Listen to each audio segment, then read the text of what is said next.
Is that better? Okay. Thank you. All right. Well, happy Friday. We have a light crowd today. So we're going to make it really exciting to make everyone jealous that they missed it. First, though, you should have all received the minutes from the March 6th meeting. Would anybody like to make a motion to approve them or have any questions or changes to them?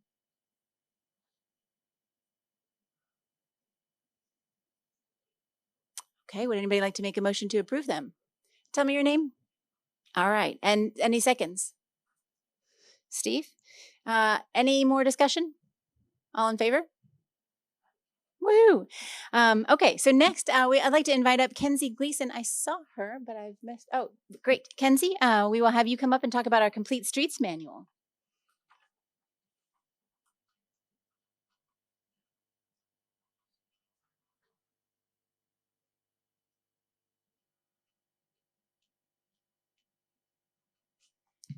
Morning, everyone. I'm impressed because if this is a light crowd, you have a pretty involved committee. So I wouldn't call this a light crowd. Are most people? Do you work for an agency affiliated with this, or most of you just interested residents? Okay. Well, I'll try to use my words accordingly. A lot of times I'm speaking to engineers or planners or whatnot. So I'm Kenzie Gleason. I actually work in our planning department in our outreach and strategic planning section. Before that, I was very involved in transportation planning, though. So that's kind of why I've still carried this project forward with me in sort of a new role that I have here at the city. This effort was actually a joint effort between planning and traffic engineering and engineering, because this is really an engineering manual. Planning was just kind of help coordinating across those various divisions and working with our consultants. We do have a consultant on this project. Tool Design is a national firm who specializes in multimodal street design, so complete streets, pedestrian, bicycle, transit type oriented planning, as well as for cars. And then we have TSW Tunnel Spangler Walsh. And Sam Castro from TSW has joined me today. She's going to speak more to some of the stormwater aspects of what is covered in the manual, because that's outside my area of expertise. So why did we start working on developing a complete streets design manual? We had several policy directives from council. One was adopted in 2022, which essentially says public streets should be safe and accessible to everyone, regardless of how you're getting about in the community, regardless of your age, your income. So, people that are, children need to be able to walk to school. People who are retired might want to use the bus to get to the doctor or to the grocery store because they can no longer drive. Or perhaps you either choose not to own a vehicle because it's a very expensive undertaking, or you just don't have the means to purchase and maintain a vehicle. They also adopted something called a Vision Zero policy, which states that it is the city's goal to work towards eliminating all fatal and serious injury crashes. So serious injury crashes means, something, it's life altering, something that requires you to have many surgeries, be in the hospital for an extended period of time, and so forth. And, I like to sort of point out that there are just as many people that die on our streets every year as homicides. So if you think about the kinds of resources that we put towards fighting crime, we need to put those same kind of resources towards trying to eliminate death on our streets. And there are techniques that you can use to do that, and many cities and countries have been very successful at doing that. As well as our council, and this was in response to some, I think a really bad year or two in terms of some traffic fatalities, particularly with pedestrians. They're the most sort of vulnerable user on the roadway. It's not very forgiving if they're struck by a vehicle. And they formed a safety task force. They met throughout 2025, and there were a number of recommendations. And really all of these policies say we need to change the way that we design and engineer our streets. We need to be educating the public about street safety. And then we need to also be enforcing the traffic rules and laws on the books. So this is kind of the engineering piece of that overall initiative that council has established as a priority. And we were in need of updating our street standards. They hadn't been updated since 2020 or 2005, so about 20 years. And engineering and design practices are, an ever evolving practice. We are always learning new things, trying new things, looking back to see what worked and what didn't work. So it was time for us to take a look at our standards. And not just in Lexington, but all across the country, given when they were initially drafted, which we may have updated it in 2005, but those standards may have been in place for even longer than that, I suspect. Um, Throughout the 70s and 80s, we were really focused on car centric planning, both from a development pattern standpoint and from the way that we build our roads. Whereas now, a lot of cities are trying to better balance our streets in terms of thinking about all users, not just, how many cars can we get down this corridor, and travel efficiency and so forth. So the old philosophy was faster is better, basically, and now the new philosophy is slower is safer. And so, we're not necessarily trying to, not biking might not be for everybody and walking might not be for everybody, but it is for some people at different points in their lives. And we need to make sure that we're making our streets safe for them, and that we're not anti-car. We're just saying, okay, for this to function better in our city and be safer for everybody, we need to slow the cars down just a bit, which 35 miles per hour actually happens to be the most efficient speed to move vehicles along a corridor anyways.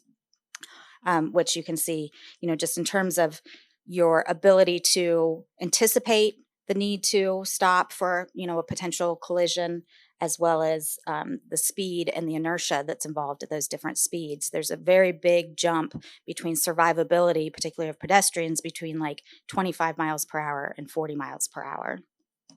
And the same goes with cars. High speeds. Speed basically is one of the most contributing factors to fatal injuries, regardless of travel mode.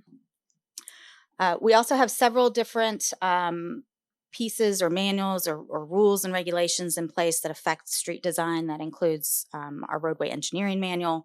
We also have rules in our land subdivision regulations for developers that are building new neighborhoods and streets that will then eventually be dedicated to the city. And then our traffic engineering division also has a neighborhood traffic calming program that they manage, and there's a guide associated with that. So the Complete Streets Design Manual works to integrate and coordinate those all together. These are just kind of the guiding principles that we adopted as part of our, when we're designing streets, what are the main things that we're trying to accomplish? So safety, access for all, contributing to a more livable city. Streets are public spaces. They're the largest allocation of public space in our city, acreage-wise. We want them to be sustainable. And then, of course, we have to maintain them in the long term. So anything we build, we have to be able to make sure that we can keep up with it.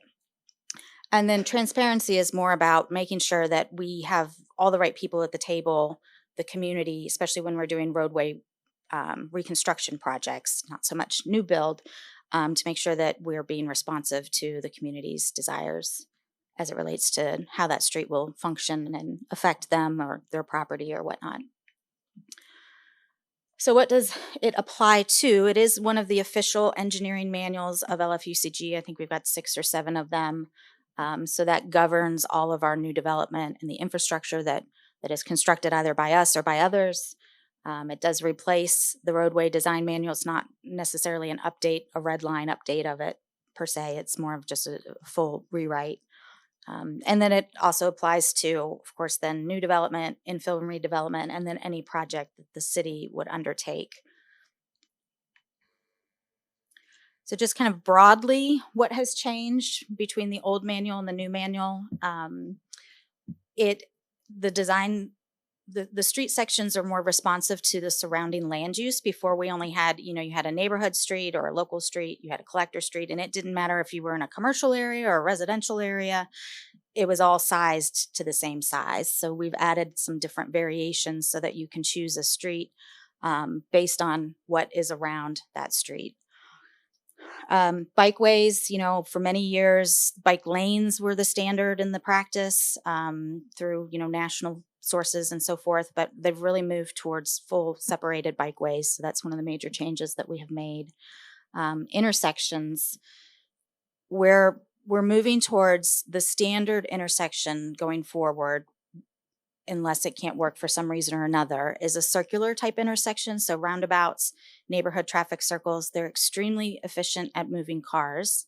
They're significantly safer. They reduce crashes by about 60% and fatal and serious crashes from anywhere from 80 to 90% because people that they limit your speed. You can only move through an roundabout intersection so fast, and it prevents T-bone type crashes, which are some of our most serious crashes. We try to incorporate traffic calming features into streets when they're built rather than getting a call from the neighborhood after they're built and say, cars are going too fast. Can you come in and put speed humps in or something like that? And let's see what else is worth mentioning. Medians are also a safety feature. They provide additional stormwater collection and so forth, but they act as pedestrian refuges. They reduce, again, turning conflicts with cars. So they have a lot of safety benefits as well as sustainability and environmental benefits. And I actually wasn't aware of this until I dug into it deeper, but we were only requiring street trees on residential streets as kind of like the default requirement. We've made it such that you have to plant trees along any street because they're also great for slowing people down, providing sort of like a visual narrowing of the roadway. That statistically, it's been proven that they slow speeds, and then of course providing the shade and all the other benefits that trees have. And we've also widened the planting strips between the sidewalk and the street, the default standard for that, because you need at least 7 feet for large trees to be permitted to be planted. And so we wanted to make sure that large trees would be an option on any street corridor. So generally the manual is, it's, primary audience is engineers, developers, and so forth. It's just kind of organized in this fashion. Again, we talk about how does this apply to private development versus public development? What are the intersection designs, the corridor-based design features, and how do we try to plan for better speed management? So just kind of flipping through the chapters, I think I've, for the most part, covered all of these. The standards would not apply, well, we cannot enforce the standards with the state, so to speak. I mean, they have their own standards that they have to follow, but they also have a complete streets policy and a complete streets design guide. But we've tried to say, here is what Lexington prioritizes and what we want our streets to look like. And it is our hope that they will take that to heart and follow our manual to the extent practical. All standards, there's always a waiver and variance process. Some of that has to go through the planning commission. Some of that goes through our design division of engineering. So I like to say, like, if it has something to do with what does the street look like, that would be something the planning commission has to address. If it's more how is the street actually built, the standards and specifications, that's something that our engineers would review. So again, chapter 2 addresses just the new development process primarily. Chapter 3 is where we start talking about different typical street sections. This, for example, is a neighborhood street that's in a sort of high intensity environment, meaning there's a lot of multifamily near it or maybe mixed use. So we want to make sure we have on-street parking and enough space to make sure that cars can pass one another freely, as opposed to some neighborhood streets. They're not near as wide, and they're called yield streets, where you have to kind of get behind another parked car and let the other car pass. That's actually a good thing. It's intended to be that way so that we slow cars down. We show the connection between different street classifications. Before, we just called them local streets, collector streets, arterials. Now we're trying to say design is not just driven strictly based on road classification. And then are there certain instances where you might want to put an additional emphasis on a particular mode, like in the downtown area or like in UK? You know that you're going to have a much higher percentage of people biking and walking, and you need to plan and build accordingly. And then in chapter 4, we just divide the street into various zones. So we have design guidance for each of those zones throughout the corridor, whether you're on the sidewalk, what goes between the curb and the sidewalk, what kind of uses do you allow at the curb, whether that's, delivery. We've got a lot of Uber drivers now and all that, Uber Eats and so forth, sort of curbside management. And then, okay, this is talking about the pedestrian zone. So we try to have a lot of, visual images as well as charts and tables and so forth for quick reference. Bikeways. This is kind of a picture of sort of a separated bikeway that you might expect to see as part of a new street. Speaking about the roadway standards, utilities, it also guides where are utilities placed in new development, trying to keep those as organized as possible to prevent disruption in the future should there be needs to make improvements to them. And then one again about intersection design, a lot of emphasis on roundabouts and other circular intersections. How do people cross the street? How do you plan for and design for bicycles to go safely through an intersection? And then again, speed management. So you have vertical speed management or you have horizontal. So horizontal means you're sort of typically often narrowing the road down to try and create some friction and some enclosure to encourage slower speeds, or you have the vertical elements like speed tables and raised crosswalks and so forth. And in terms of, okay, I thought maybe your slides weren't in here for a second. I thought I put that more towards the end. Let me see if I can figure out how to go back. Okay. Sam's going to hop up here after I'm done and talk about the stormwater pieces and parts of the manual, but I'm just going to go ahead while I'm standing here and talk about kind of the timeline that we're on. We released a draft in April. That initial draft we sent to the stakeholders that are most involved in roadway design. So that included engineering firms, developers, and then our own internal designers. We had a workshop with them, got some feedback, made some edits. We made a presentation to Environmental Quality and Public Works in May. At the same time, we released a public draft, which is on the council's Engage Lexington page. We have continued to make revisions based on that feedback. Tuesday of next week, we'll release sort of the final draft version of the document and make another presentation to the Environmental Quality and Public Works Committee on June the 16th. We are planning to have a stakeholder workshop on June the 12th. If anybody's overly interested, you can come and just ask us questions or raise any concerns that you might have. We are hoping that council will move this out of committee and into sort of full council consideration in August and adopt it, at some point shortly thereafter. There's, a public input process associated with that, hearings and so forth. We're trying to get everything wrapped up by the end of the year. And after we adopt the engineering manual, we then have to go and update our subdivision regulations to make them comply with the manual, which requires us to go through a process with our planning commission, who then adopts the changes and then has to forward it to council again. So that's kind of the reason for, if we're trying to get it done by the end of the year, we really need to try and get the manual adopted by council this summer or early fall. And then Sam with Turner, I won't even try, TSW. I always want to say Turner. Good morning, folks. I'm Sam Castro. I'm with Tennell Spengler Walsh. We are a local planning and landscape architecture firm, and we have been helping out as sort of the boots on the ground with tool design. So Kenzie asked me to kind of get up here and go through sort of what specifically in the manual we talk about that has to do with stormwater specifically. So, she already showed you the guiding principles, but I really wanted to highlight that sustainability principle almost immediately calls out the community goals for environmental stewardship by providing green infrastructure and stormwater management. So it's right up there, in the front, first few paragraphs of the entire manual.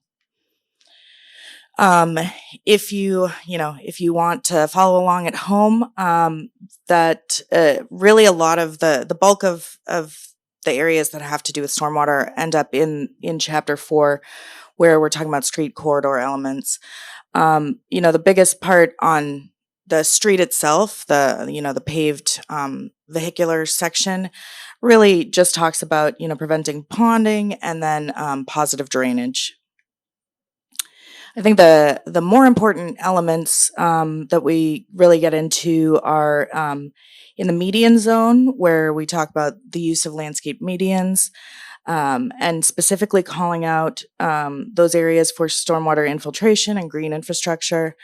And then the amenity zone, we used to really refer to those as the utility zone, and this is a big shift, a big culture shift in how we're referring to that into that section as the amenity zone, which is really focused a lot on the vegetated side of things. So green infrastructure, street trees, vegetation, and then the use of stormwater features. And that is really highlighted in what are included in those pedestrian zone elements, in those elements in that amenity zone. And right up top, you see that trees are required, like Kenzie was saying, beyond just in our residential areas. And then landscaping and green infrastructure are, the next two pieces in that puzzle, being shown as being recommended. So it's a real push now for that to be at the forefront, really above most other things. In terms of the getting more into the specifics of landscape and green space elements, which is in 4.5, really hitting upon focusing on getting sufficient planting zones and vegetative zones, really thinking about the longevity of the street trees and the plantings that are out there, making sure they have enough soil volume, knowing that we're trying to pick native and climate resilient plants, and then that stormwater integration piece of it. And that's where we're at. Questions? Amy. For me, the really big question is I'm seeing a manual that's begins with new development, but so much of our urban area will be redevelopment. So I have a couple of questions. It looked as though you have separate standards, or at least a procedure that relaxes or is flexible with standards for infill and redevelopment. I'm wondering, are you talking the official infill and redevelopment area, or are you just saying anything that is not starting with green turf Yes. is redevelopment? The latter? Yes. Okay. And what kind of standards can we get for that? Because that's so important. That's so much of our urban area. Yeah. So what the manual calls for is if it's new development. So we have through the Planning Commission a waiver process, and we don't hand those out, liberally. Somebody has to really explain why there's some sort of constraint that is preventing them from achieving our desired standard and prescribed standard. So for new development, I think if we say in the manual, the expectation is that you will meet the standard, trying to make it clear that waivers will be less likely to be either needed or approved. But we do recognize in infill and redevelopment of any kind that you're working with what you have to work with sometimes. And so I think how we describe it in the manual in that section, we're talking more about, we understand that there may be constraints, and if you cannot meet the standard, because we have a lot of shalls in there, we also have shoulds, like, so that when they're having to make trade-offs and design decisions, we're giving them guidance as to what the priorities are. So they still have to request a waiver, but the manual is a resource for them to try to make sure that what they're proposing is still within the overall intent and goals of the manual itself. As a follow-up there, we have a BOA that does variances, and I guess that's just for the zoning ordinance. Correct. Well, I think so, yeah. I mean, I wish we go through the BOA in that a variance has certain must-find criteria. it would, there's something unique about your situation, not shared by the zone or the immediate vicinity, that offers needless hardship. And it won't have a adverse impact on the surrounding area. It will keep the character and so on. But there are findings. And are those findings the same for, I guess, a land subdivisions regulation waiver? I'm not overly familiar with the BOA process, but our standards are within the land subdivision regulations. Those are all of the requirements that apply to new development. And only the Planning Commission can waive anything that is identified in the land subdivision regulations. And the land subdivision regulations are generally written to be very prescriptive. There's not a whole lot of room for wiggle in there. There's a lot of shalls. So that's just based on the way planning and zoning is set up and rules and laws and so forth. That's why it's really the Planning Commission. Yes, the Planning Commission. I was going to say the BOA has its own board. That's not the Planning Commission. Yeah. I'm not aware of any applicability to the BOA, but I could pose that question. Yes. Hi.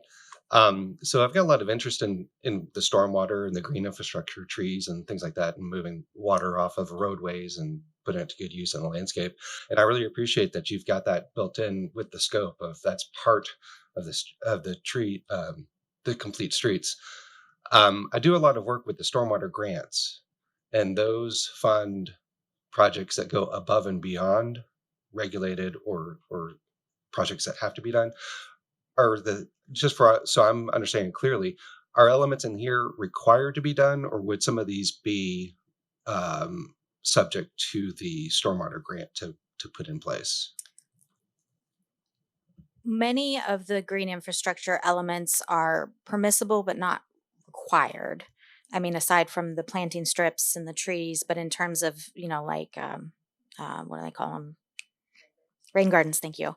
Those sorts of things are not required, but they're allowed. But I believe, Bailey, we indicate in there that there typically has to be a maintenance agreement in place for those. I'm not familiar with the stormwater grant program myself, so I can't speak to that. I don't know if anybody else here is.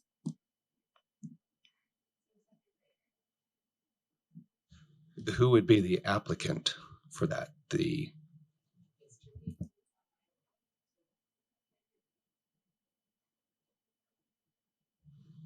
I said it's tricky because it's on right of way. So it would have to be a third party that's not the city applying for that.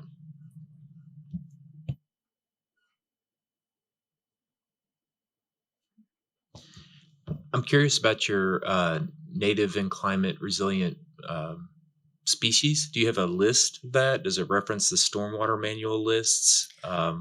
I recall a reference to a planting manual. Does that cover that?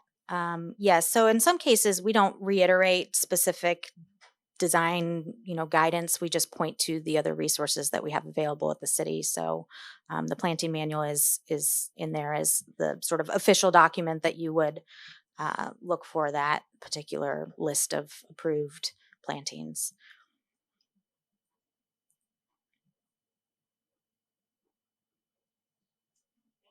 Okay. Well, do you want to talk to me after?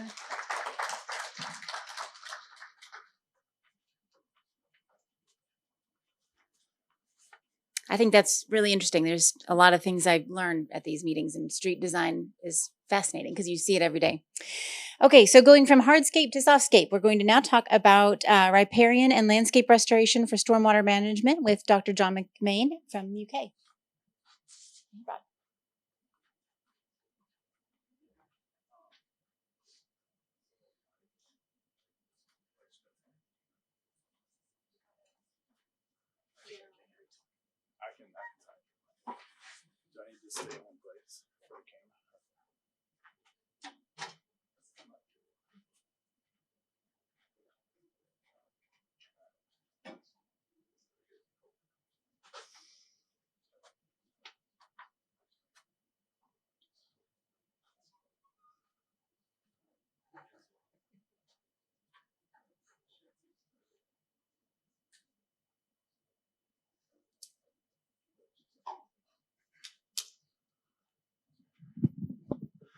Well, good morning. Thank you for coming to the cooking demonstration. I'm excited to be here.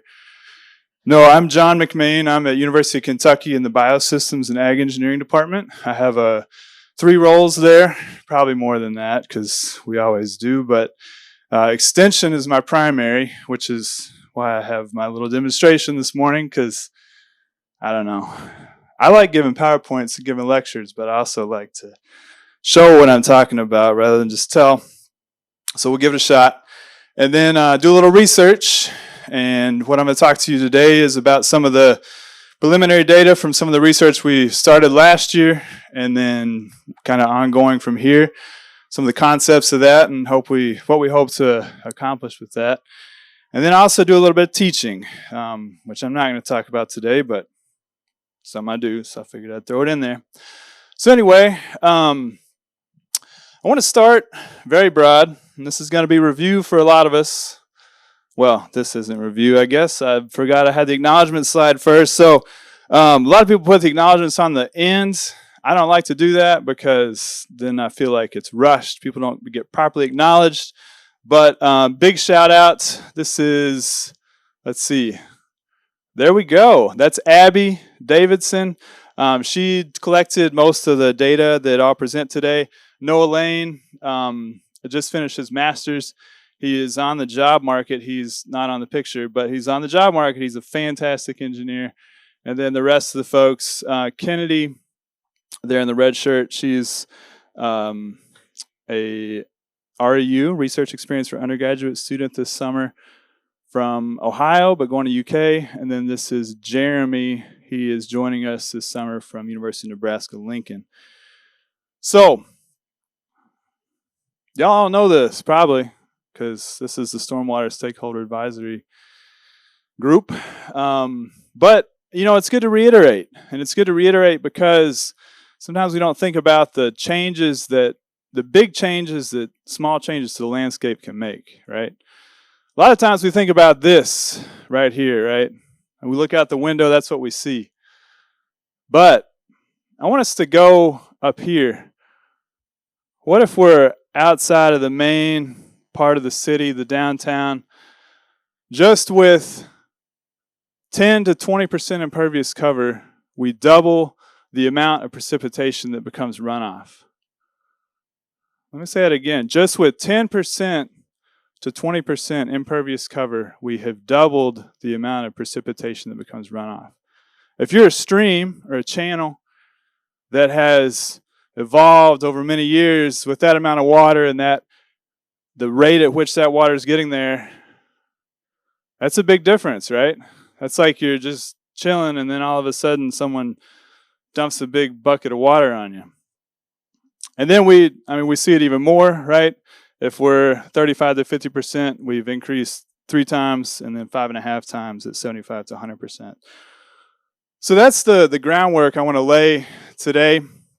This is another way to look at it, because sometimes if we can imagine a plot or a plat that has just, this is not a lot of land that's impervious, right? 10%, 20%, but we've doubled that. So, all right. And we know that it's not just the volume and peak flow that changes, but it's also the base flow, right? When we cut off the connection from precipitation down into the ground, then we also cut off that shallow groundwater flow that's feeding our streams, the base flow. And that's when we get urban stream syndrome, we get down cutting, we get bank erosion, we get bed erosion, and we get very flashy conditions, right? There's no water between storms, but when there is a storm, there's a lot of water all at once. That passes through, and it goes back down to nothing. And that's a problem. It's a problem if you're my friend the fish that's trying to live in that, because my friend the fish, he needs water. So if we're gonna not just think about our water quality and water quantity, but also our habitat, we also need to reconnect that surface to the subsurface. If we look at this is probably 30-year-old research by this time, but kind of if we look at kind of ecological conditions in a watershed, whenever we hit 10%, that's kind of our threshold. If we top over that, we go from to impaired. And again, that's all the things, right? That's the peak flow, the flashiness, the total volume, the erosion, the disconnection from surface to subsurface. All those things kind of come together. It's also temperature. It's also dissolved oxygen. It's the increase of different pollutants making their way to the stream. And so, again, this is what we looked at earlier, that 10 to 20%, where we've doubled that runoff. So it's not just downtown Lexington that we care about. I'm going to present 2 slides of data that we did in South Dakota. I was at South Dakota State University for 7 years and from Kentucky, so it's good to be back home. But we looked at non-MS4 communities in eastern South Dakota with the idea that, so an MS4, for y'all, those of you that don't know, municipal separate storm sewer system. So basically any community that's 10,000 or above is one set of requirements, and then 100,000 above has another set of requirements. But what about those communities that are under 10,000? What about Versailles is almost there. I think they just topped over, but I don't know.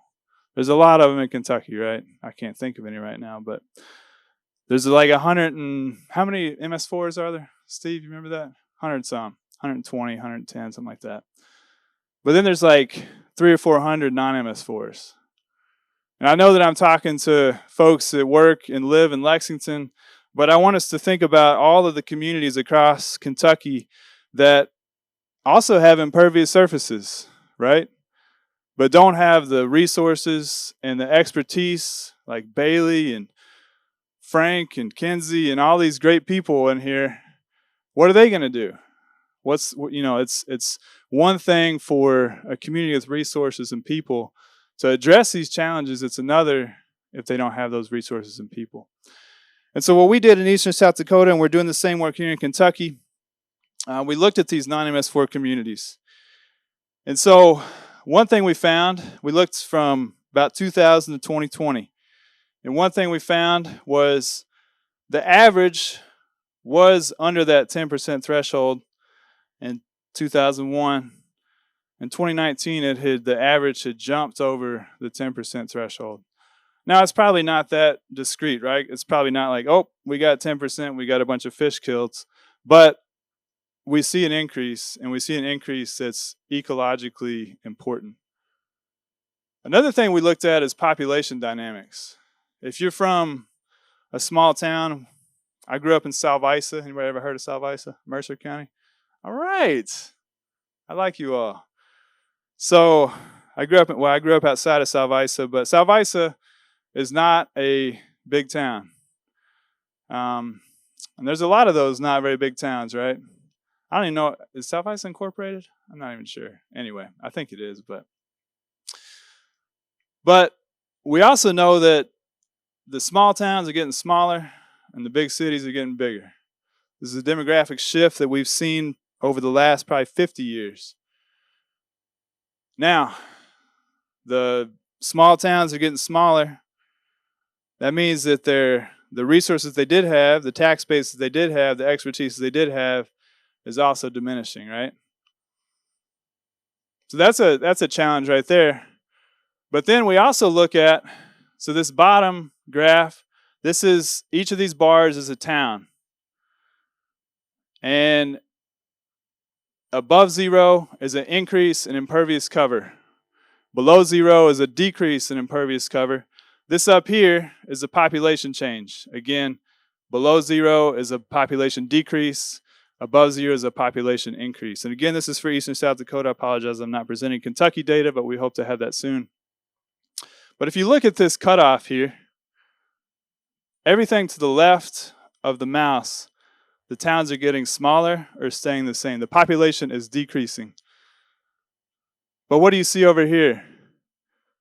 You see a almost across the board increase in imperviousness. So now we got a double whammy. We got towns are getting smaller, but their imperviousness is either increasing or staying the same. I don't know the answer to this. I expect it might be related to Dollar General stores. And I say that in jest, but I mean, you think about it, it's a lot easier to go outside of the town, right? There's some ag land there. Let's buy it. Let's develop it. Rather than going downtown, redevelopment, rehabilitate that downtown. And so I expect that's what happened. And so, yeah, I guess I did have that. Just didn't animate it. Here's the paper if you want to see it. But the big takeaway, Mary, my PhD student that wrote this, her kind of tagline was, people are moving away from small towns, but they're not taking their imperviousness with them. So it's true. And I think we'll see the same trend in Kentucky. But so why did I say all that? Well, if we go back to look at that, initial change in runoff volume, even with a little bit of imperviousness, we don't have to be downtown Lexington to have impacts from imperviousness. And so I want us to think about that entire spectrum, right? Everything from some development all the way through where we're at right here. Now, what can we do about that? Well, I think it's possible, maybe, if we can make our landscape more functional. It's one thing.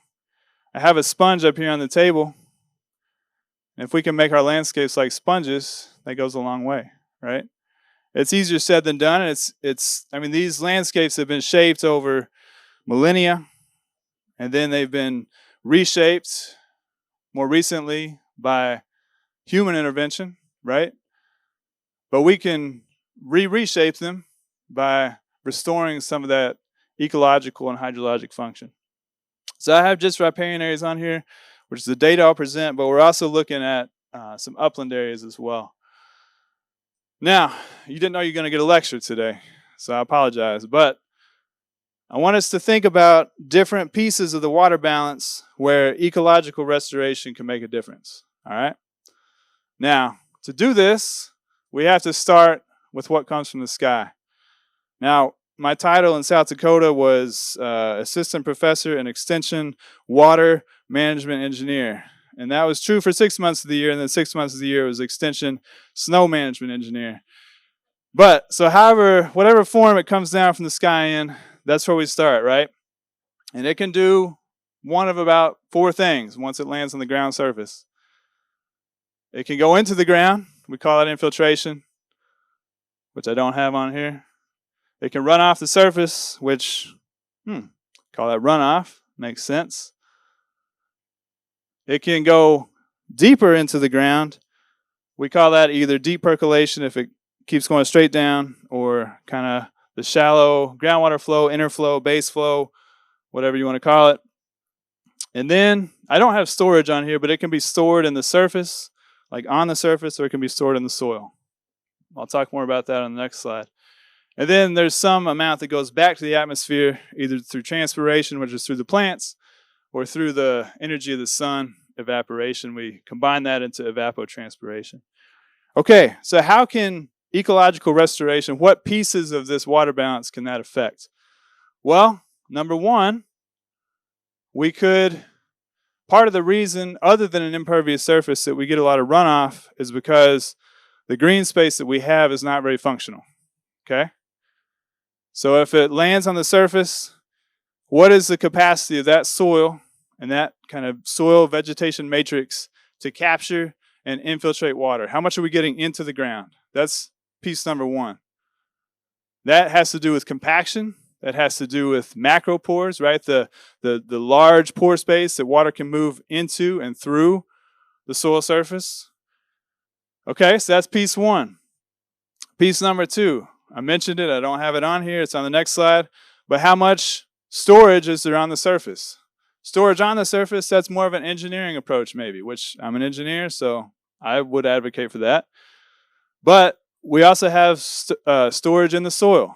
How can ecological restoration affect storage in the soil? Well, we have, again, things like organic matter. If we increase our organic matter, which I have a slide on that, we'll store more in the soil. If we increase or decrease the compaction, we have more kind of a better pore size distribution. We can hold more that way. All right. What if we have too much water and we want to move that water through? That's called our saturated hydraulic conductivity. how fast the water moves through the soil, okay?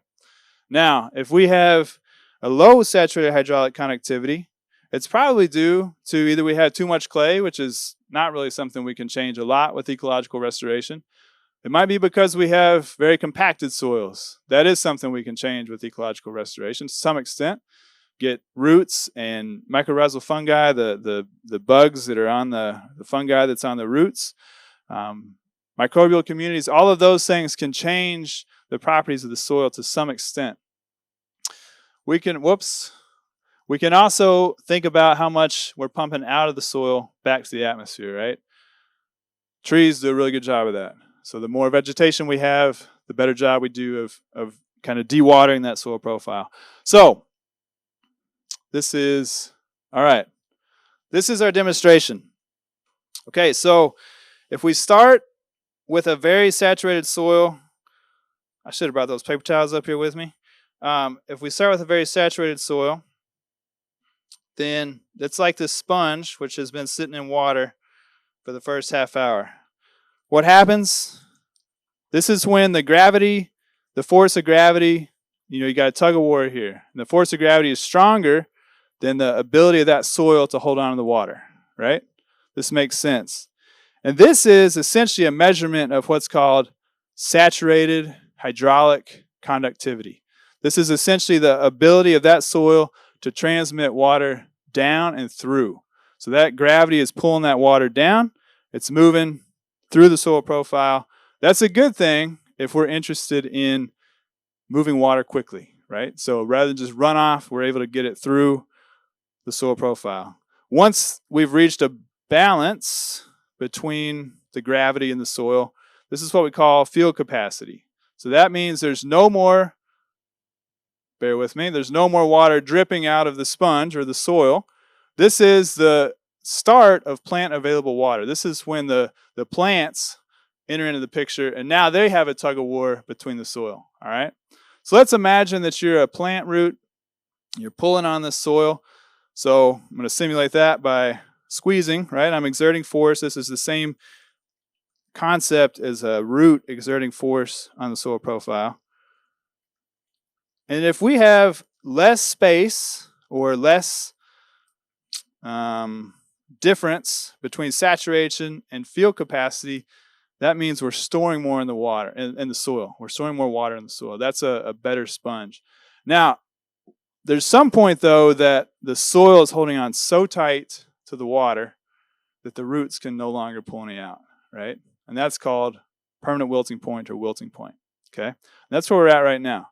Now, there's still water in the soil, but if I'm a plant root, I can no longer access it, okay? So, if we can, I should have brought a paper towel up. It's okay, though. If we can essentially increase our field capacity and decrease our wilting point, then we have more available, and that's a thank you, sir. We have more that's going to be stored in that soil profile. That's essentially our Goldilocks zone. I appreciate you. All right. The electronics appreciate you too. So we want our soils to be better sponges, right? And so, essentially we're trying to increase that Goldilocks zone because let's imagine that we get a big rain event and the water has moved through and we've hit field capacity. And if our field capacity is down here somewhere, that means most of the water was not stored in the soil profile. But if we can increase that field capacity, that means we're holding a lot of water in that soil profile, right? And the trees like it too, because that means anytime they're thirsty, it's like being right next to the water fountain, right? They can just take a drink whenever they want. Now, wilting point, if our wilting point is way up here, that means, and this would be in like a tight clay soil. So if we're in a tight clay soil, which again, we're not going to change a lot with ecological restoration, but if our wilting point is high, that means our plants don't have very far to go before they hit that, and we can't get any more of that water out of the soil, all right? Now, if we can increase that, we're happy. This is one of the 3 barriers, by the way. So it's just right, right? We're increasing the Goldilocks zone is just right. I did not get as many laughs as I expected, but so can we increase or significantly change our field capacity? This is some work done in ag systems, kind of a meta review of organic matter across a lot of different landscapes and ag settings. And I have the table on here just to confuse you all. Just kidding, just for kind of justification. But basically the takeaway for a coarse soil, so this would be kind of a sandy loam, something like that, we get 1 inch of available water per 40 inches of soil for every 1% increase. And I should say not just like it went up 1%, but it went up a percentage point, right? We went from like 3% to 4%. Yeah, so every 1 percentage point increase in soil organic carbon is about 1 inch of available water per 40 inches of soil. Now, what does that mean? Well, that means if we had a 2-inch rainstorm, feasibly, it's not going to be the whole inch, but we could store more of that water, right? So that's a good thing. That means there's less runoff. That means we're getting back closer to our pre-development hydrology, our pre-development water balance. Okay, so essentially, can we make riparian and upland areas better sponges? Now for the actual research. The rest was the 101. I guess it's like 102 maybe. We started in 2025 last summer. Abby did all that sampling last year, and we're doing more this year. What are we doing? We're doing, basically, we're looking at reforested versus restored sites, and then all the adjacent turf. I'll tell you what that means more on the next slide. And then this year, we picked up reforested bluegrass sites. We're going to do 14 reforested bluegrass sites. Excited to see what we'll learn with that. So this is essentially what we're looking at. If we have a stream, then we have some part of that that's riparian area, the area that's right next to the stream. And we're looking at streams that were only planted. That's the reforested variable or treatment.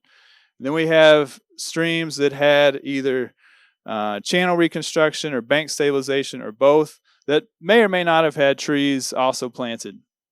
So those are our 2 different treatments. And then we pick 3 points in the riparian area, A, B, and C. And then we pick 3 points in the adjacent green space. All right. So essentially we want to say, did planting trees or stream restoration make any difference to the function of the riparian area as compared to business as usual, which is mowed turf, right? This is more or less what a lot of the sites look like. We have quite a bit of undergrowth, probably quite a few invasives. I'm not a plant guy though. And then, yeah, so essentially we're going out, we're doing these measurements in the riparian space and then in the adjacent turf. There's Abby. All right, this is a big table. I'm going to skip it. This is one thing that we're measuring that I'm going to talk about today. This is called field saturated hydraulic conductivity, KFS. Again, that's the first. This is when this was saturated, when the water was dripping off the sponge. That is our KFS, our field saturated hydraulic conductivity. It's a mouthful, but you say it enough times and it becomes fluent. So we have this little thing right here. This is a pressure chamber. And this thing is pumping water into that pressure chamber and maintaining a constant head or a constant depth of water. And it's actually running pressure cycles too. I won't get into the science because I don't actually understand it. Just kidding. I understand it a little bit, enough.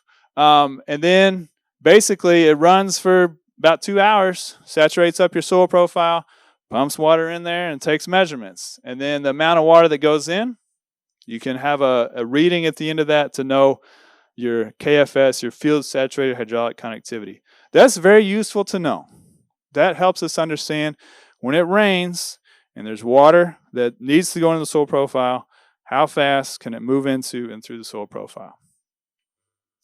Okay, here's some preliminary results from that.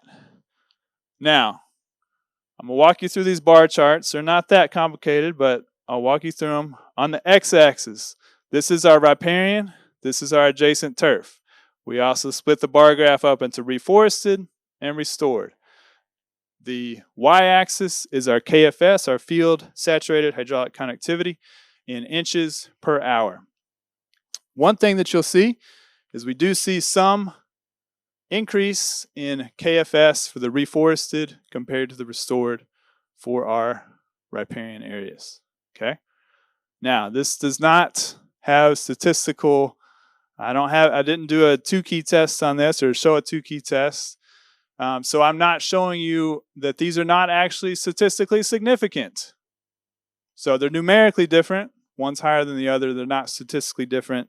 Part of the reason for that is we don't have enough data points.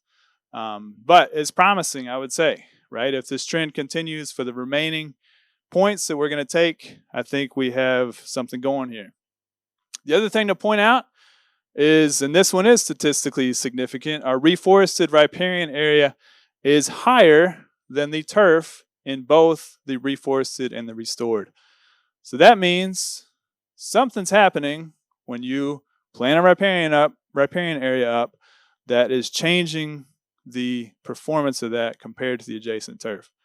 That, my friends, is what we're looking for, right? That's what we were aiming for. That's getting our landscapes more resilient by increasing the amount of vegetation, specifically trees on that. All right, this is a fun little plot. What we have here is A through F is our locations. The ABC is in the riparian. The DEF is in the adjacent green space. We've got it split by reforested and restored. The deep red colors are very high. The deep blue colors are very low KFS. What you see here is, first thing that's kind of interesting, right next to the stream is relatively low compared to the rest of the riparian area. I think if it's a restored site, that makes sense because a lot of those have a toe rock or some type of footer that, for stability. The reforested, I don't know. I'm not sure why that's low. Love to get y'all's opinion on that. And then we have, again, you can see a very dramatic increase in the riparian area compared to the adjacent green space. But the big takeaway here, unfortunately, is we just don't have enough points. So some of the points we ran last summer, there was enough air and whatever, we have to rerun them. But I'm hoping by the end of this summer we'll be better off on that. Okay, another thing we did is we looked at something called cone penetration resistance. It's basically you got a fancy stick, metal stick, you put it in the ground and it measures how much pushes back, okay? How resistant is that metal stick to going down into the ground? Cone penetration resistance. That is not a direct measurement of compaction and bulk density, but it's a good proxy, right? If it's hard to push that in, that means it's probably pretty compacted. And so Noah, the master's student that just finished, that's on the job market, he did 41 sites, 20-ish, for each. So he did what Abby did, and he did a lot more than that. And these are his results. And so what we see is if it's a very low number, that means it was easy to push that stick into the ground. If it's a high number, it means it's very hard to push that stick into the ground. Low means not very compacted. High means very compacted. Okay, so again, we've got A through F, and we've got restored on the left and reforested on the right. And the first thing that's kind of interesting is restored is way down here. That's more of an artifact of the fact that there just wasn't much soil there to push into. Okay, so we had very shallow topsoil because of that footer. But the other big takeaway, I think, is very big difference between, again, you've got your riparian and you've got your adjacent green space, but very significant between reforested. There's letters that share, bars that share a letter are statistically not different. Bars that don't share a letter are statistically different. Anyway, so that's very interesting. That means, again, something is happening. These reforested projects, there was no physical tillage or anything that happened to these. It was literally just planting trees. And we get a significant difference in the cone penetration resistance. I shouldn't even put this one in here. It's really busy. I'll talk about it. Okay. Yeah. Okay. So what this is how often it's the when the peak cone penetration resistance occurred at what depth. Okay. And so the pink, like up here is 0 all the way down to 70 centimeters. So basically on the restored sites, our peak depth occurred at very shallow depths. Our peak cone penetration resistance occurred at very shallow depths. That means we have a compaction layer that is either very close to the soil surface or the foot of rock was preventing really any infiltration. Interestingly, on the reforested sites, it's kind of all over the map for A through C, but C, the peak didn't occur until way down in the soil profile. So again, we have like a deeper soil profile, more space for those roots to get through. Anyway, again, this is preliminary data, but it's interesting so far. So yeah, there's differences. Again, some are significant, some are not. But, there are differences in compaction. There's differences in hydraulic connectivity. We also want to look at, kind of correlate those two, look at age or maturity. And then we also want to look at the upland areas, the reforested bluegrass sites. And, should this maybe someday lead to some recommendations we can make about differences that we can, how we can treat landscapes differently to improve stormwater function. So that's all I got. Thanks.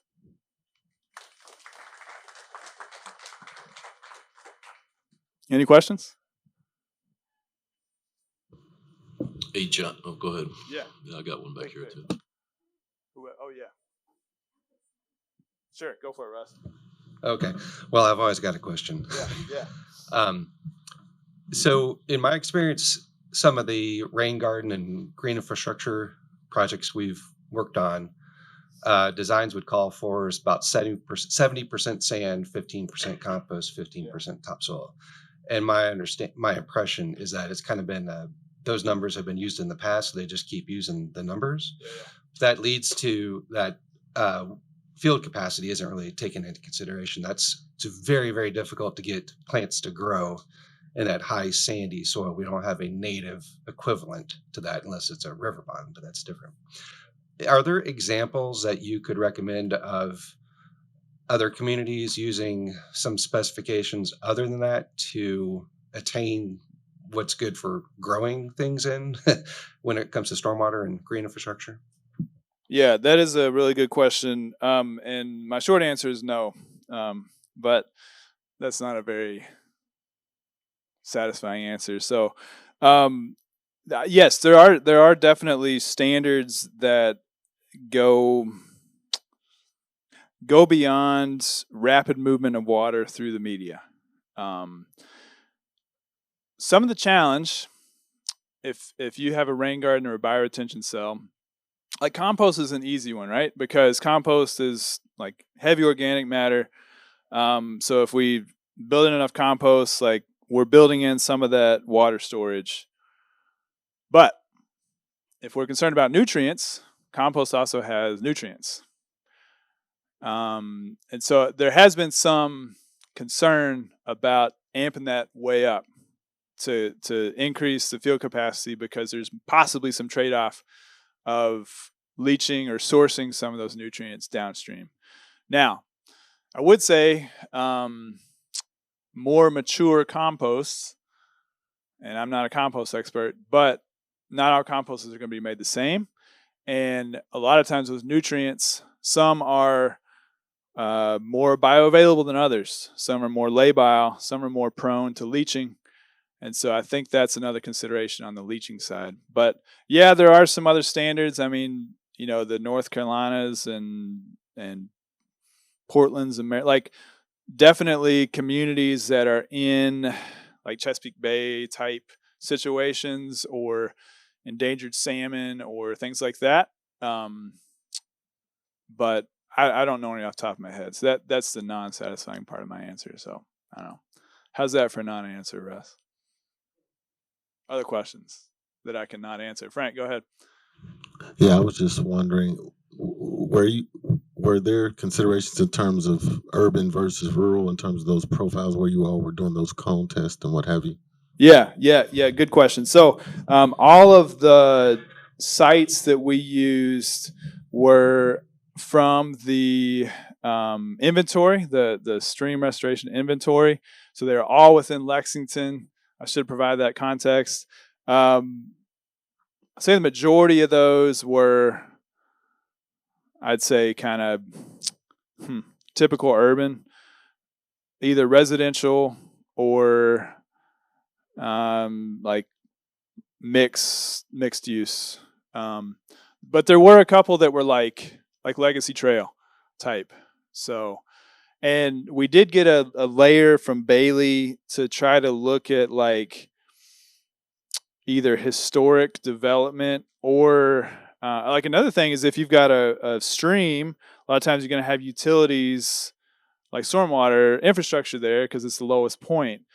So we tried to look at also were some of those impacted by kind of other factors, like if we have a gravel, coarse aggregate there, well, that's going to change the properties, obviously. Yeah. So we tried to incorporate that, but most of them are kind of mixed use or residential urban. Yep. Yes, sir. So how long does it take for soil compaction to actually occur? Months, years, decades? What's the average? Yeah, for compaction? I would say it could happen instantaneously if you have heavy equipment on a wet soil. That's one response. Decompaction, we didn't necessarily see a lot of trend in maturity or age of the cone penetration resistance. But I mean, urban soils are tough. And yeah, that's a good question. How long does it take for compaction to occur? I think you have instantaneous events and then you have kind of cumulative chronic events. So if you can imagine a turf, well, number one, it's probably been reshaped at some point if there's any development nearby. You probably have a topsoil layer, 2 inches, that has been put to grade and then probably driven over with a skid steer. So those are all compaction events. And then what's going to alleviate that? Earthworms and root channels. And the root channels that you have are turf, which could be, top 3 inches, right? And so I think you're limited in decompaction. Like you'll have acute events that compact a lot all at once, and you'll have chronic events that do take, are going to continue to happen over years. That was another non-answer. Yes, sir. Okay, so what other factors did you look at as far as those differential increases in capacity, i.e., you just mentioned wormholes? Yeah. Were you taking profiles as well to see what the matrix of the soil had become? Yeah, that's a good question. I'll go back to that table that I skipped. So we're taking texture throughout the soil profile, so down to about 3 feet. Texture is not a property that we can easily change with adding trees. That's kind of an inherent property of the soil that's kind of formed over millennia. But texture also, like we said, a heavy clay soil is going to have a higher wilting point. So it's not going to be a dependent factor on our treatments, but it's going to potentially drive a lot of the performance, if that makes sense. So we're looking at that. We're also looking at the soil moisture release curve, which is essentially, it's the field capacity and wilting point, but every point in between there too. And that we're only doing at the surface. The reason for that, number one, is it takes like 10 days for each sample to run, and we're already like a year behind. So, but also, I mean, if we think about the surface, like, it's all important, but once if we can get water into the surface, then, and like, that's our first steps. Like, we want to focus on that first, to think about water moving into. And then, yeah, the cone penetration resistance is down to 70 centimeters, about 30 inches. We're also looking at wet aggregate stability, which is the likelihood of that soil to erode when exposed to water. Yeah, so are we characterizing the soil all the way through? In some ways, yes. In some ways, it would be great to get more of that, but I don't necessarily see it happening, I guess. Anyway. So now I've got non-answers and non-satisfying answers. Any other questions that I cannot answer? You had one. Yeah. Yeah, I'll try. Just in the interest of time, I'll probably try to rephrase rather than ask a question here. But first of all, Gabe Hensley, LFUCG. I think well done on the research. Thanks. Congrats, and I think it's very interesting and consumable, maybe to the layperson, which I'm kind of half layperson myself. But I thought your beginning slides were very interesting as far as like percent impervious area versus infiltration, and the population data that you've accumulated is also very interesting. So I guess my rhetorical question slash comment is, do you know of any organizations or efforts being made in these small population communities that could possibly influence policy or design standards? I know it's probably got to be at like a state level at that point. So I guess my rhetorical question is there a way to the group, no answers are expected, but is there a way to get this data and research into the hands of those that are making decisions at that level? I think you're very close to having a convincing case that we need to look at this since we're in Lexington, before the horse is out of the barn, because it's so much more challenging in an urban environment than it would be in a rural environment. So that's it. Thanks for that comment. Thanks for saving me from not having to answer that. All right. Thanks, y'all.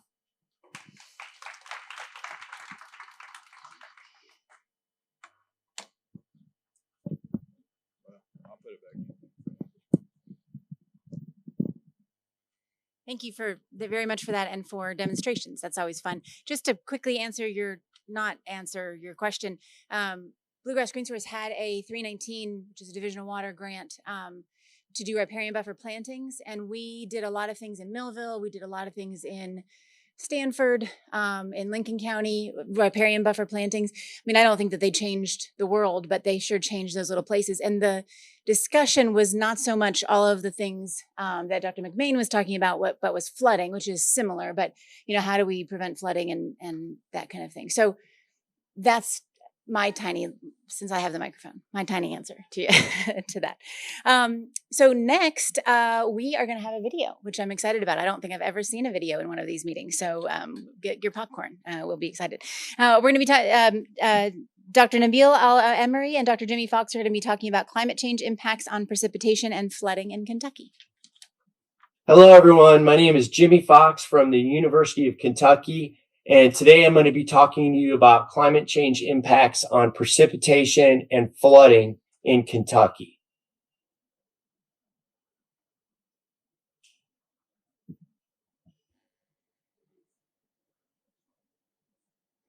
There again, climate change impacts on precipitation and flooding in Kentucky. This is work that I've carried out with Nabil Al-Armory here at University of Kentucky.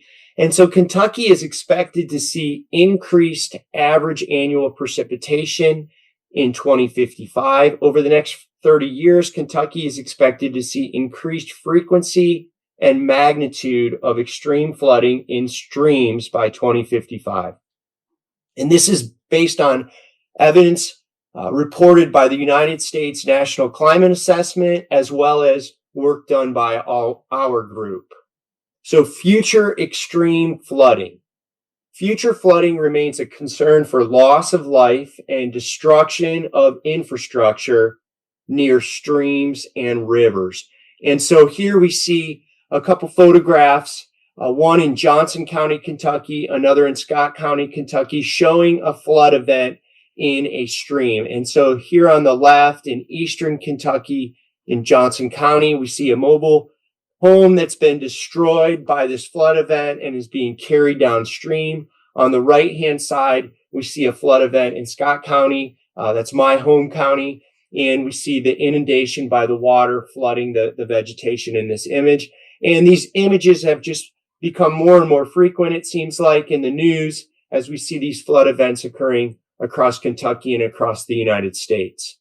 And so when we think about future increases in precipitation flooding, why will future precipitation and flooding increase in Kentucky? A few reasons. So Kentucky's projected increases in precipitation results from, number one, higher moisture in the atmosphere due to warmer atmospheric temperatures, and number two, the expansion of the high subtropical belt within global circulation. And so let's focus on higher moisture in the atmosphere due to warmer atmospheric temperatures. And so first we can think about the greenhouse effect. And so higher moisture is a result there again of these warmer atmospheric temperatures. The climate is warming as carbon dioxide concentration increases in the atmosphere. The greenhouse effect is exacerbated. And so here we show energy from the sun that's warming the earth. Then some of the heat that is emitted escapes back into space, while other is held in the atmosphere due to the greenhouse gases, the gases that trap that heat in the atmosphere, with carbon dioxide being a primary cause. And so carbon dioxide gas as a greenhouse gas, the CO2 concentration increased by about 35% over the past 60 years. And so here in this graph on the x-axis, we see a timeline from 1960 to 2030. On the y-axis, we see the amount of carbon dioxide as concentration of parts per million in the atmosphere. We see an increase on the order of 315 parts per million to 425 parts per million over this 60-year period. And then at the same time, we see a temperature increase by about 2 degrees Celsius over the past 60 years. And so in this graph, we have a timeline. This timeline's extending all the way from 1895 to the present day. And on the y-axis, we see a temperature change. And here, starting about 1960, we see this fairly linear increase in temperature, surface temperature of the United States. We see about a 2 degrees shift in the temperature. Higher moisture in Kentucky's warmer atmosphere is expected in the future. So as the greenhouse effect warms the air, the vapor pressure of water also is expected to increase. Therefore, water vaporizes more easily in warmer air, and the atmosphere is able to hold more water. This is especially meaningful in the humid climate such as Kentucky. And so there again, this increased water vapor in the atmosphere provides a source of increased precipitation as Kentucky's climate warms. Warm air can hold more water. And we see warmer air holding more precipitable water in this map of the globe. And so here we see a map of globally precipitable water that's increasing in the atmosphere by about a percent of 2% per decade. This is coming from NASA data. And so here we see at the near the equator, we see about a 70 millimeter holding capacity of the atmosphere, precipitable water of a depth of 70 millimeters around the equator, while when you extend towards the poles, you have about 10 millimeters of water that's held in the atmosphere. So there again, we see this warm equator air holding more water, about 7 times as much water being held in the atmosphere. Now, if we think about changes to the climate, we see that higher moisture in a warmer atmosphere occurred historically over the past 80 years. So here on the left-hand side, we see the annual winter and summer temperatures on average, and we see their changes. We see their percent changes, or rather their temperature changes in degrees Fahrenheit. And on the right-hand side, we see the annual winter and summer precipitation. Okay. And so essentially these red hot areas on the left are showing an increase in the temperature of the atmosphere. And then on the right-hand side, these green splotches in the eastern United States are showing on the order of 10 to 15% increase in the amount of precipitation that's occurring. We can then project this moisture into the future when we think about a warmer atmosphere. And so this map shows the changes that occur to average annual precipitation when we have a warming temperature of the atmosphere. And so here we see from left to right in the top pane, a 1.5 and 2 degrees Celsius increases.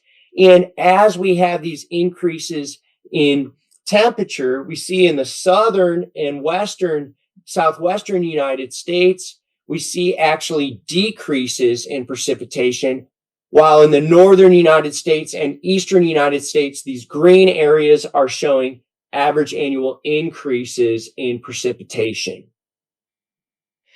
Okay, but there's even more to the story, because the wettest times of the year are projected to get wetter, and the wettest days of the year are expected to get wetter. And so this is going to provide larger flood magnitudes. We can start to think about this. The National Climate Assessment overwhelmingly projects that Kentucky will see wetter springs and winter. So here in the upper left, we can zoom in on Kentucky. We can see Kentucky here, the green area in the winter. On the right, we can see the green area of Kentucky in the springtime. And during these times of the year, we see anywhere from 10 to 20% increase in precipitation in Kentucky. And so now we're starting to think about the wet winter and the wet springtime being even wetter. And so this brings us to really our second reason for Kentucky's projected increases in precipitation. And so we see another reason is the expansion of the high subtropical belt within global circulation. Expansion of the subtropical belt. So the changes in the subtropical belt or its expansion affect where and when that precipitation will occur. Due to this expansion, the dry areas of the world may experience drier conditions during dry times, and the wet areas may suffer from precipitation falling in heavier, more extreme events during wet times. And so how does this work? So often what will be used to explain the expansion of the subtropical belt is really a 3-cell model for the globe. And so the way this works, we see a depiction of the globe on the right-hand side. The sun heats the equator more than any other zone. And so the heat is focused on the equatorial region. And then the Earth's surface in turn heats up that air. The heated, humid air rises, forming a low pressure system called an equatorial low. While rising, the air condenses and forms huge clouds and thunderstorms, which release a vast amount of latent heat. Okay, as that warm air continues rising and its temperature drops until it reaches a point where it cannot rise any higher at the tropopause, at that boundary, and then that air starts to move towards the poles. While moving from the tropics, the air constantly cools down and converges when approaching these mid-latitude regions, these 30-degree mid-latitude region. The convergence of air at the mid-latitudes increases the air mass and thus increases the pressure of the system. So we get this high pressure system that pushes atmospheric moisture further towards the poles. So essentially this horse latitude or 30-degree latitude, mid-latitude system is a high pressure system that's pushing moisture towards the poles. In summary, the expansion of the subtropical belt, CO2 increased concentration warms the atmosphere. This additional warming of the air above the subtropical belt expands the air mass, increases the surface temperature, and increases the pressure, and causes the belt to expand even more and push moisture towards the poles. And this is really what we're seeing, in the seasonal map of changes when we were focusing here on Kentucky. Here we're looking at North America. Essentially, we see this increase in precipitation as the mid-latitude high pressure system is pushing that moisture further towards Canada. In the southern half of North America, we see these drier conditions, these net negative conditions in terms of precipitation change, while in the northern portion of the country, especially in the winter and spring, and in Canada, we see this net positive precipitation change, the increase in precipitation. So now we're understanding why Kentucky is expected to see increases in precipitation and flooding. How can we predict future flooding increases in Kentucky becomes our next question. Global climate models provide a means to do so. So global climate models can be used to predict how temperature changes impact future precipitation via increased moisture and changes in this atmospheric circulation that we were talking about. Results of global climate models can then be input to hydrologic models to predict stream flow, so long as we can account for all the uncertainty associated with these projections. Global climate modeling. And so what is this global climate modeling? Basically, it's a fluid mechanics and thermodynamic modeling of the atmosphere. The global model is broken into grid cells. They tend to be on the order of 300 by 300 square kilometer grid cells that extend vertically into the atmosphere. Okay. And so for each one of these grid cells, the model simulates exchanges between both the ocean and the land masses through the hydrologic cycling. And then within the atmospheric portion of the model, the global climate models are simulating the fluid mechanics and thermodynamics equations, the governing equations for fluid flow and heat transfer within the atmosphere, and they're projected 100 years forward into the future.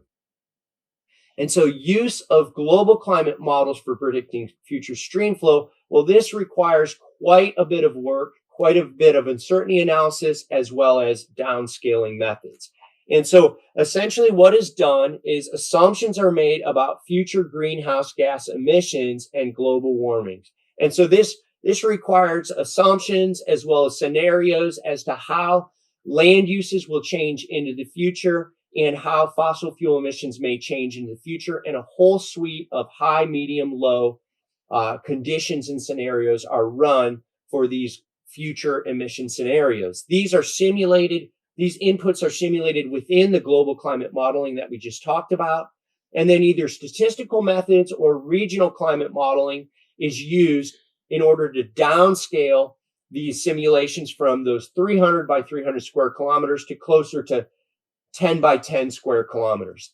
This information from the statistical or regional downscaling methods is then input to hydrologic watershed scale modeling, where we can do stream flow projections. And so now we want to look at a case study for flood projections in the South Elkhorn Creek, which is located in Lexington, Kentucky. And so here again, we see a map of the United States. And then we can focus on Kentucky. So we see the state of Kentucky. Within the state of Kentucky, we see the Kentucky River Basin. And then here in the center of the Kentucky River Basin is South Elkhorn Creek. South Elkhorn Creek drains a portion of southwestern Lexington, Kentucky. And so this is a 60 square kilometer watershed in the Lexington area. It drains urban and suburban Lexington, as well as horse pasture, which we see in the yellow within this watershed figure. And so here is our method, a little overview of our method in order to project flooding for the South Elkhorn Creek. Again, we move through these steps of future greenhouse emissions within global climate models, and then downscaling via regional, that is dynamic downscaling method, and statistical methods. And then we ran that information, those outputs through hydrologic models. And so here's just a concept model view of the steps that are undertaken within this type of work, the steps that we undertook. And so there again, we have a set of different future emission scenarios that are run within a number of different global climate models, 15 different global climate models that the results are then simulated through statistical and dynamical downscaling approaches via regional climate modeling.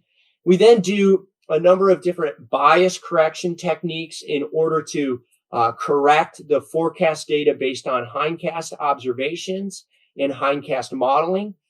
And the output from this modeling provides us with precipitation data, temperature data, relative humidity, solar radiation, and wind speed. This information is then input to our hydrologic watershed scale modeling. Okay, after parameterizing and evaluating that model structure, we provide those inputs for different GCM or global climate model realizations that are used to predict the stream flow response, or the Q, the water discharge, water volumetric flow rate, or Q. These water discharge estimates are then run through analysis of extremes techniques. So this analysis of extremes allows us to look at high magnitude flood events that would be projected to occur via the global climate modeling. A little bit more about the methods that we carried out for our global and regional climate models. The climate data sets were publicly available, published results reported in CMIP3 and CMIP5. These are climate modeling projects that are reported internationally, as well as the NARCAP regional climate modeling project.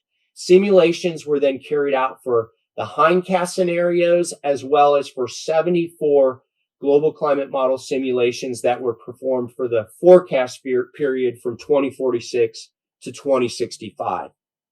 The hydrologic model that was used was the SWAT model. This was chosen due to its successful past applications in central Kentucky.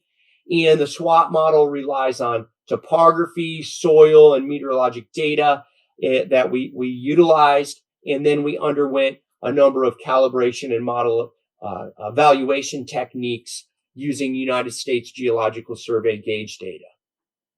That model evaluation was carried out through the SWAT Cup simulation software, and we looked at a number of goodness of fit statistics in order to gain confidence in the quality of our modeling.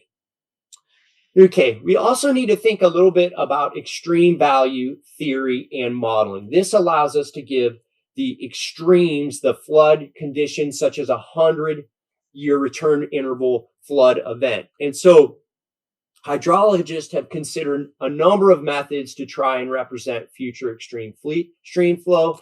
We adopt the extreme value method due to the strong theoretical basis. And so essentially what this method is doing is it's using different approaches to choose what are those extreme events, what are those high magnitude events that we can then look at statistically in our sequences.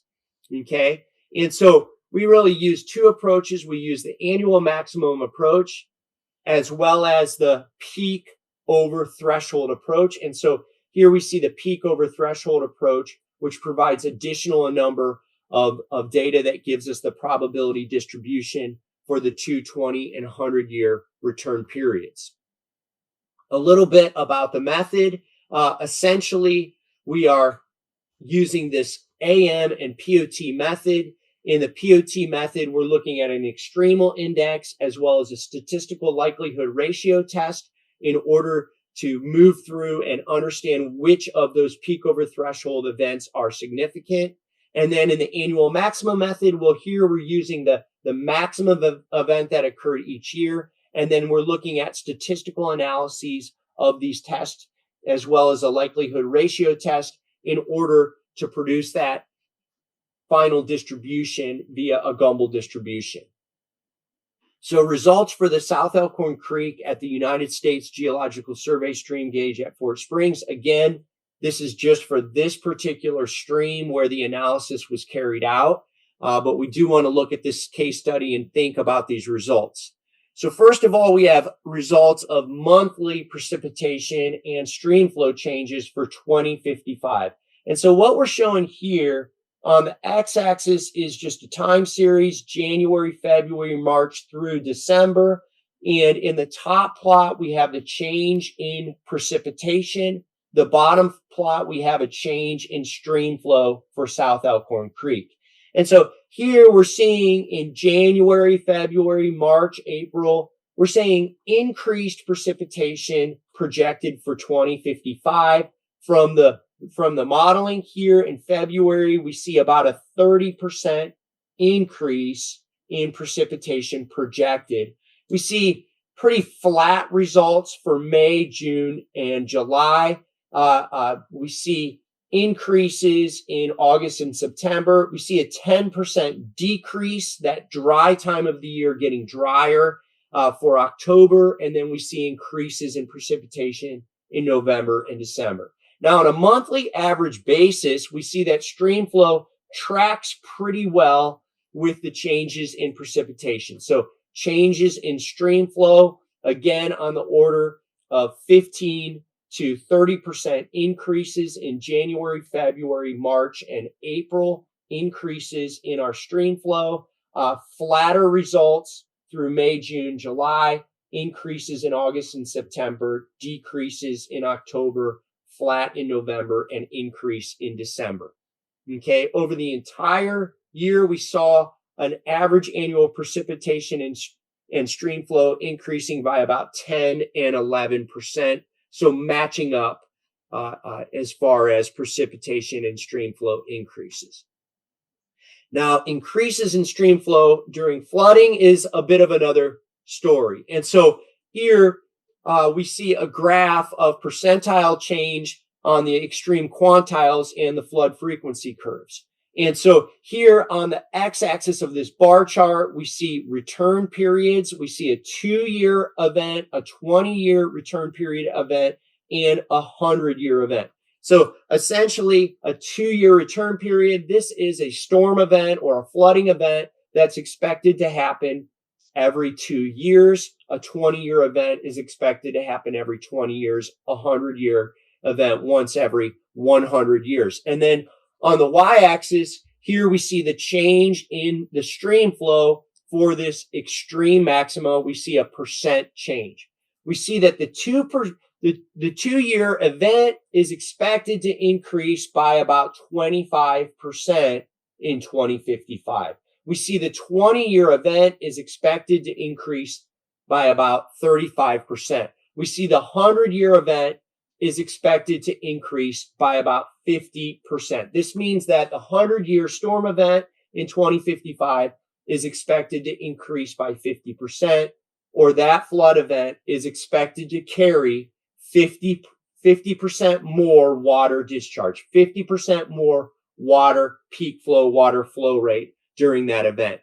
We also did quite a bit of work looking at uncertainty for different forecast simulations. I think an important point with this graph is just to show that, always that forecast was outpacing the hindcast. And so we're really seeing an increased flood magnitude into the future for South Elkhorn Creek. So results suggest an increase in the average annual precipitation and stream flow by about 10 and 11% for the stream in central Kentucky. Results for future flooding show an increase for the wet region of Kentucky, including about 25, 35, and 50% increases in the 220 and 100-year flood levels. In conclusion today, Kentucky is expected to see increased average annual precipitation in 2055. Kentucky is expected to see increased frequency and magnitude of extreme flooding. The reason is due to higher moisture in the atmosphere due to warmer atmospheric temperatures and the expansion of the high pressure subtropical belt within global circulation. The wettest times of the year are projected to get wetter for this region, and the wettest days of the year are projected to get wetter.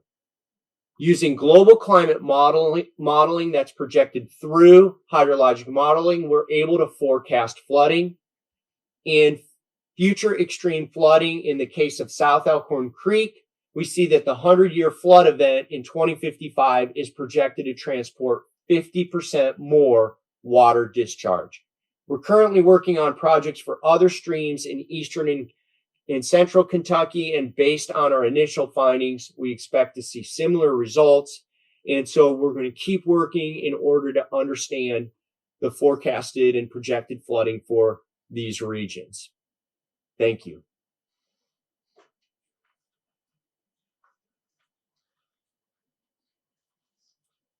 Thank you very much. This concludes the talk for today, and we'll keep studying and learning about extreme events and flooding in Kentucky. Thank you. Bye-bye.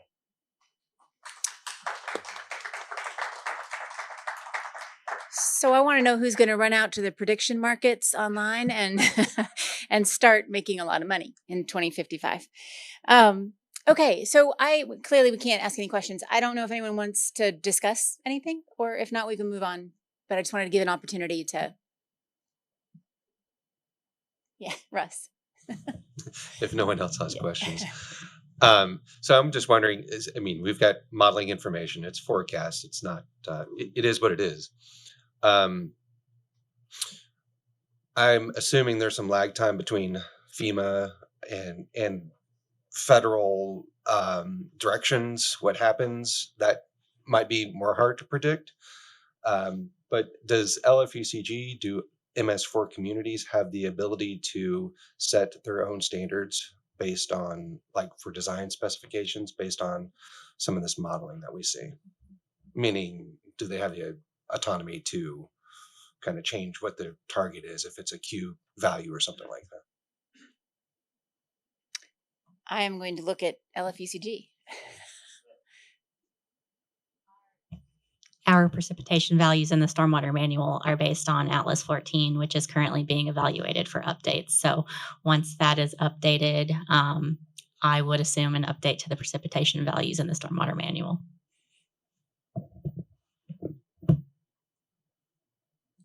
There's also some historic modeling that's in there based upon local events as well. So,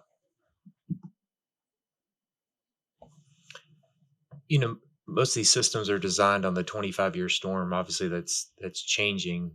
Is there any considerations for how you might need to retrofit or have expanded capacity in the future for those existing basins?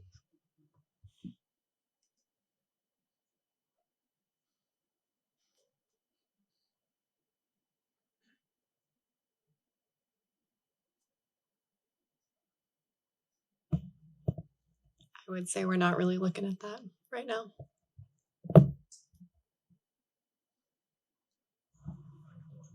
Yeah. So this is more of just a recent history with the new Amazon complex and the new Kroger. Is Lexington advocating more permeable parking lot asphalting? Because what I see in the normal construction over the last 5 years, normal asphalt, normal concrete sidewalks. So where is the permeability aspect coming in?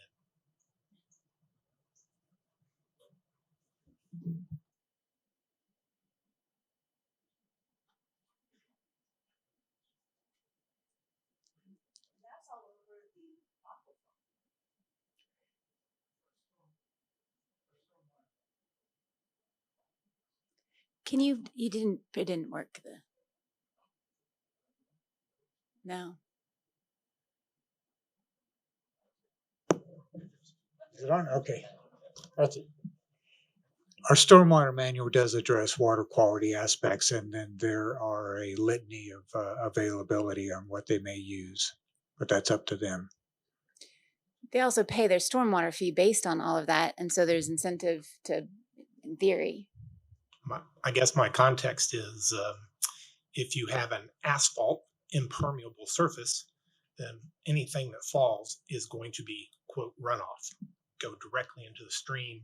Streams feed into the creeks, creeks feed into the rivers, rivers feed into the major rivers, and you just get flooding. Everything that happens upstream floods downstream. I'll preface that by saying there could be, probably is, other water quality features in between there per the manuals. Quantity also, or just quality? Both.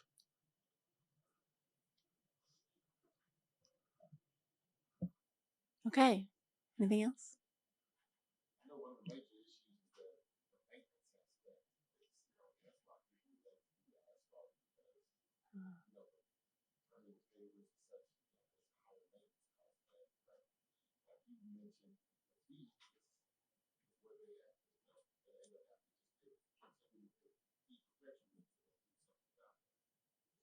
Slow rate of return when you talk about investment into those permeable options. In case you didn't hear, Frank said that there's higher maintenance costs on permeable pavement, among other things. Yeah, so that's one of the reasons. Isn't there also a question of sometimes you're not allowed infiltration, like in the Royal Spring Aquifer?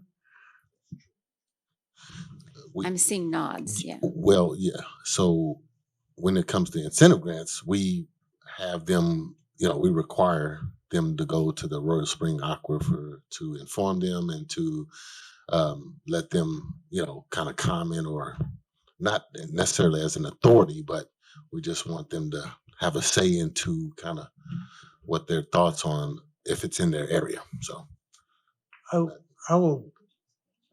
I'll add a differentiation on infiltration.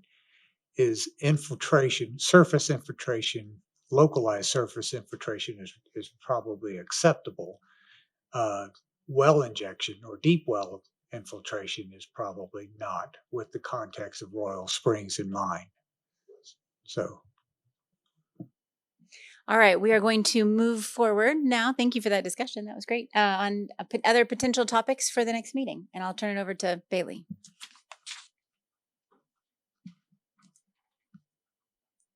Anybody?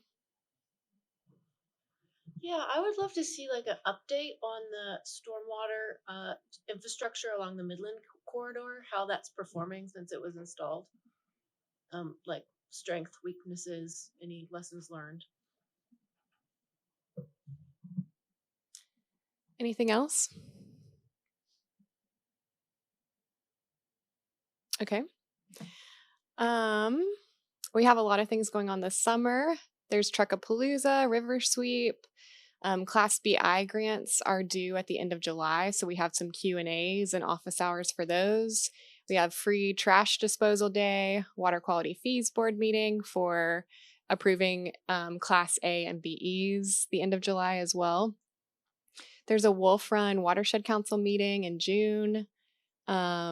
And then we have our third quarter volunteer monitoring at the end of August. And we'll see you all in September. Thank y'all.